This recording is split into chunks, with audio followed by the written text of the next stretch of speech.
Der Lack von diesem Auto ist wahrscheinlich hin und nicht mehr zu retten. Was damit passiert ist und was wir noch versuchen, um ihn vielleicht doch noch zu retten, siehst du in diesem Video.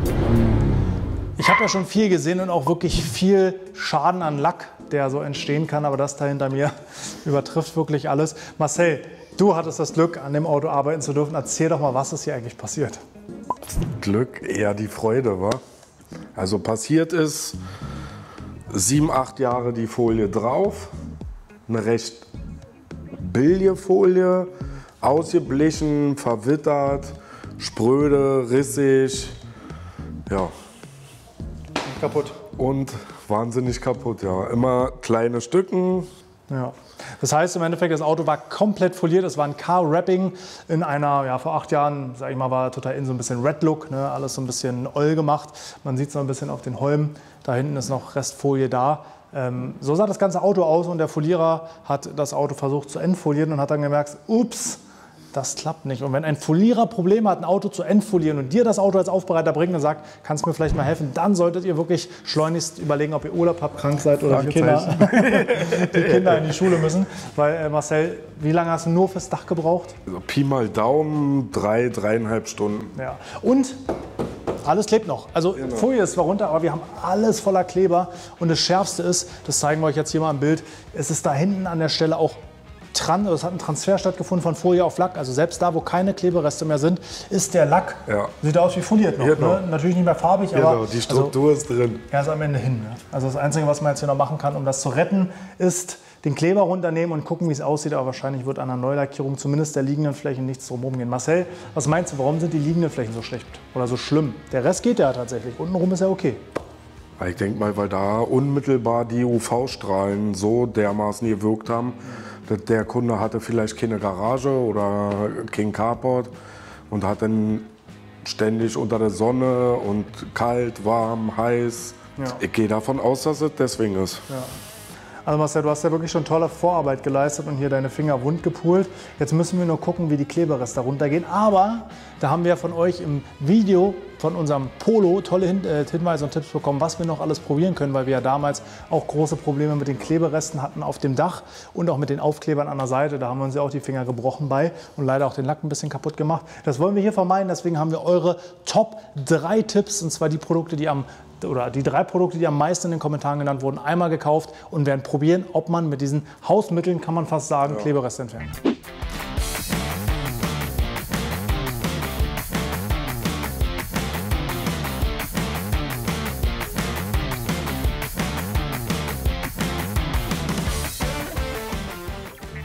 Also ganz zu retten wird der Lack nicht mehr sein, aber auch wenn ein Lackierer daran muss, die Klebereste müssen erstmal runter. Das heißt, das ist jetzt so ein bisschen die Mission.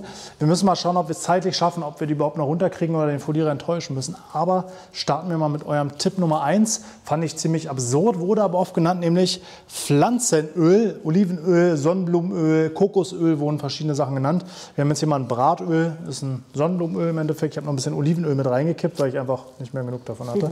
Marcel, glaubst du, es funktioniert? Bin da eher skeptisch. Ist da eher skeptisch. Die Idee dahinter ist, Öl ist natürlich auch ein Lösungsmittel, in dem Fall eins, was man nicht unbedingt am Auto benutzt. Aber wir lassen uns überraschen. Der Tipp zur Anwendung war, viel verwenden, lange wirken lassen, 10 Minuten, mit dem Föhn warm machen und dann abkratzen. Ich würde sagen, das probieren wir, viel verwenden, werde ich machen. Kipp jetzt hier mal ein bisschen was rauf, sorgt dafür, dass es auf einer Stelle bleibt. Und dann lassen wir es 10 Minuten wirken, gucken mal, wie die anderen Produkte funktionieren und ganz am Ende kommen wir darauf zurück und gucken, ob nach den 10 Minuten was passiert ist.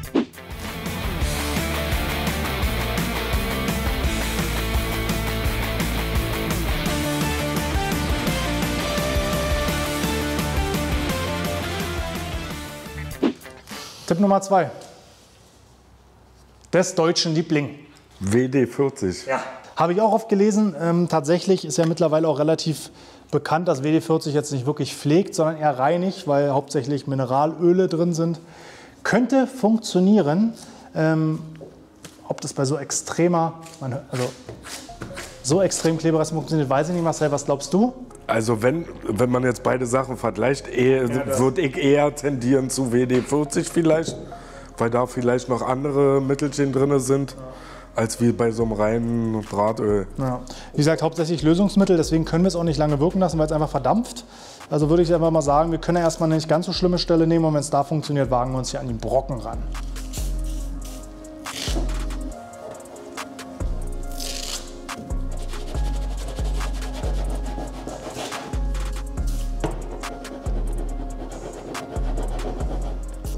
Ja, es fühlt sich ein bisschen weicher an, aber Klebereste haben sich davon überhaupt nicht beeindrucken lassen. 0, nichts passiert, nicht mal mit dem Schaber, was jetzt schon, also das ist jetzt hier nicht die feine englische Art, Klebereste mit dem Schaber runter zu kratzen. Wird wahrscheinlich hier am Ende darauf hinauslaufen, aber WD-40 hat überhaupt nichts gemacht und deswegen bin ich auch nicht so zuversichtlich für das letzte Produkt. Hier kommt Produkt Nummer 3. Produkt Nummer 3 ist ein Geheimtipp, den ich auch zu Hause oft verwende. Damit kann man eine ganze Menge Sachen machen, zum Beispiel rostige Schrauben wieder entrosten, Scharniere schmieren, alles Mögliche schmieren, Fahrradketten schmieren und sogar Hundeohren pflegen. Ich lese das Produkt mal vor, ohne es euch zu zeigen. Mal gucken, ob jemand drauf kommt.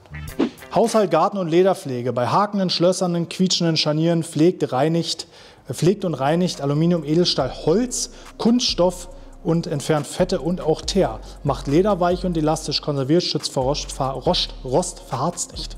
Fahrzeugpflege, Industrie und Handwerk, Lebensmittel echt. Zur Maschinen- und Gartenpflege, auch im Lebensmittel- und Getränkeindustrie. Löst feste Schrauben, ideal zur Cockpitpflege. Ich weiß ja nicht. Verhindert das Ein- und Festfrieren von Türschlössern und Gummis. Neutralisiert Handschweiß und pflegt die Hände beim Arbeiten. Ohne PTFE und Silikon. Fahrradpflege ist uns klar und jetzt kommt der absolute Knaller. Tierpflege zur Fell- und Pfotenpflege sowie für Mähne, Schweif und Hufe. Und dieses absolute Wundermittel, was ich wirklich auch zu Hause benutze, ist Ballistol Universalöl. Man kann damit auch Waffen pflegen, da kommt es nämlich her.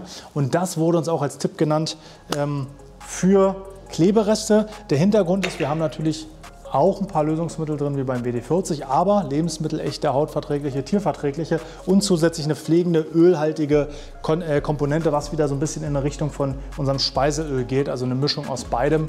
Und ja, wir werden mal sehen, ob es funktioniert. Marcel, was ist denn dein Tipp? Glaubst du, Ballistol rettet uns hier den Hintern? Also vielleicht bei den Produkten, was da alle draufsteht, Anwendungsbereichen, würde ich eher sagen, das ist vielleicht noch am besten von den dreien, aber... Ja, und falls nicht funktioniert, hole ich mir einfach ein Wattestäbchen und mache damit danach Marcells Ohrensache. Los geht's.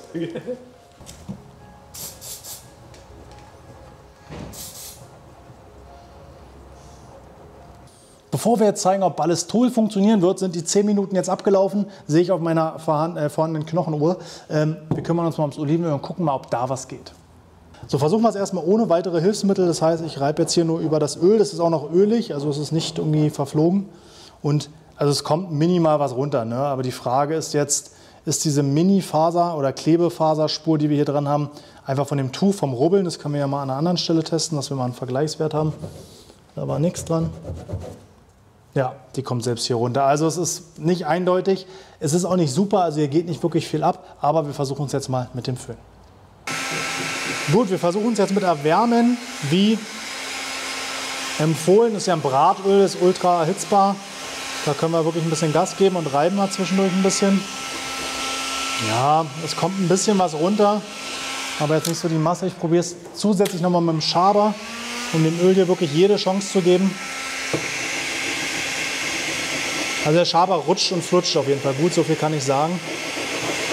Aber viel mehr passiert hier tatsächlich nicht.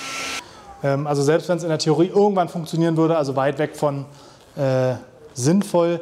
Natürlich, wenn du jetzt zum Fazit kommen wir am Ende, nicht vorgreifen. Ihr wollt ja bestimmt mal wissen, ob das Ballistol funktioniert. Das müssen wir nämlich auch ausprobieren.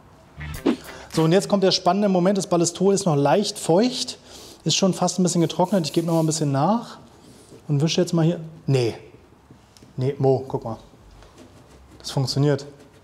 Ich muss ja hier die Wahrheit sagen, ich darf ja gar nicht lügen. Ballistol hat hierfür nichts getan, dürftet ihr übrigens mal. Also wenn ihr Werbung bei uns buchen wollt, ich bin euer Fan, also bitte bucht Werbung bei uns.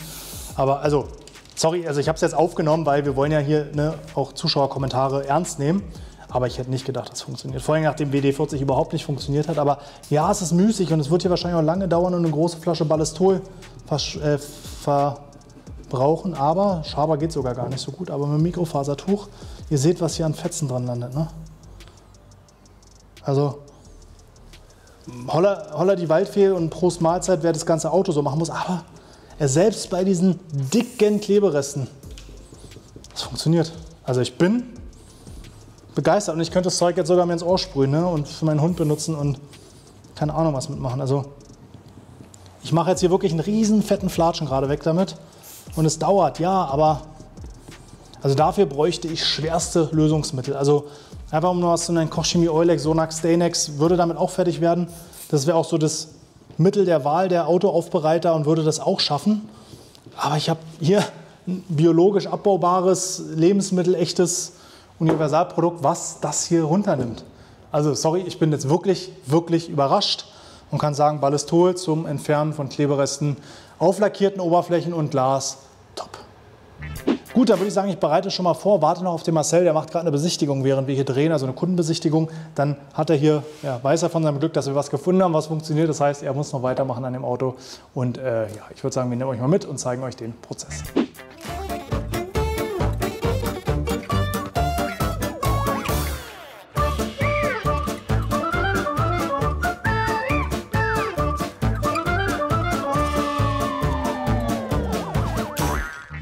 Wir haben jetzt ungefähr eine Viertelstunde gewartet. Ich ziehe jetzt die Folie auch nur so teilweise ab, damit da, wo ich noch nicht bin, das Produkt noch nicht mehr wegtrocknet sozusagen.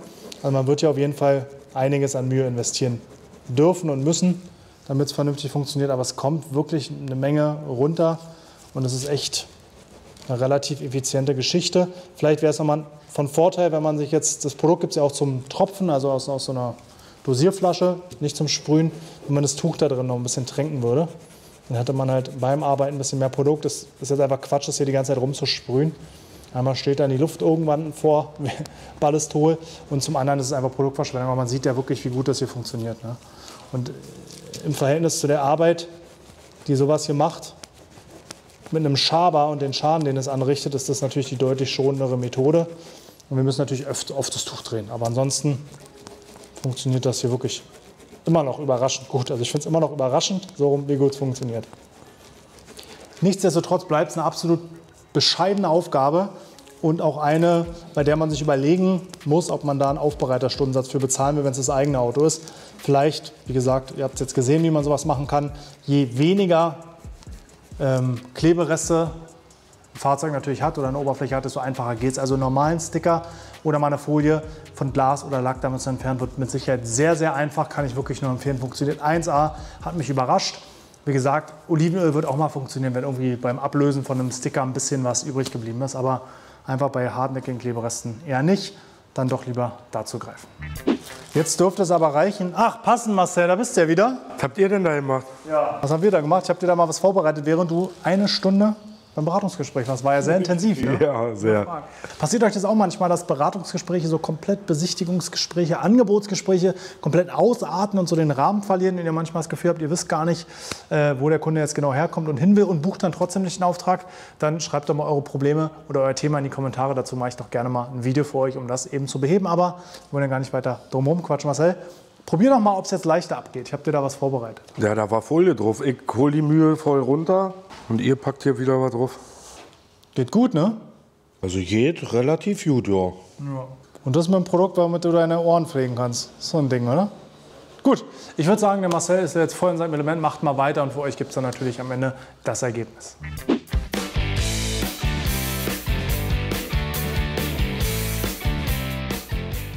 Wer Zeit und Muße hat, der kann sich von dem Produkt ebenso begeistern lassen wie ich.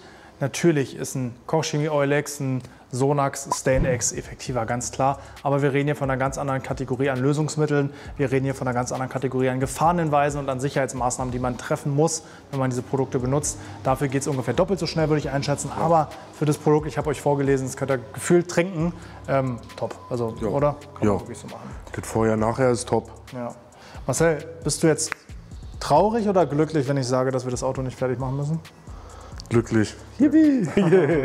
Marcel ist dem Auto entledigt, der Folierer holt das Auto wieder ab, macht den Rest selber fertig. Wir haben quasi sind nur eingesprungen, haben Haube und Dach entfoliert, den Rest macht er dann selber mit dem Kunden. Aber wir dachten, wir nutzen die Gelegenheit euch mal, um euch so einen Extremfall zu zeigen und eure Tipps auszuprobieren. Von daher danke für denjenigen, der uns Ballistol empfohlen hat. Das hat funktioniert und wird mit Sicherheit auch ein kleines Fläschchen hier seinen Platz im Schrank finden. Marcel, hast du noch was?